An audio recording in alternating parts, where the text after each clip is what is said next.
Hello friends, আজ আবারও চলে এলাম একটা ভিডিও নিয়ে। এই যে এটা আমার হাজব্যান্ড।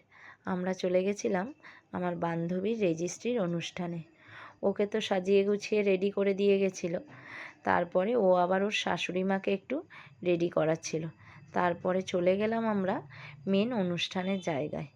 অপূর্ব সুন্দর লাগছিল দুজনকে। আর যেখানে অনুষ্ঠানটা হচ্ছিল ওই জায়গাটাও খুব সুন্দর করে অ্যারেঞ্জ করেছে। আর ফটোগ্রাফার দাদা ওদেরকে নানান রকম পোজ দিয়ে ফটো তুলতে বলছিল। আর ওরা দেখো কতটা লজ্জা পাচ্ছে। এরপরে রেজিস্ট্রাররা এলেন, সাইন করালেন। প্রথমে শুভদা করলো, তারপরে আমার বান্ধবী করলো, তারপরে বাড়ির লোকেরা করেছে। এরপরে মালা বদলের অনুষ্ঠান। এই সময়টা প্রচণ্ড হাসাহাসি করেছি আমরা। আমার বান্ধবী বলছিল মাথা নিচু না করলে নাকি মালা বদল করা যাবে না। তারপরে তো দুজন দুজনকে মালা পরালো।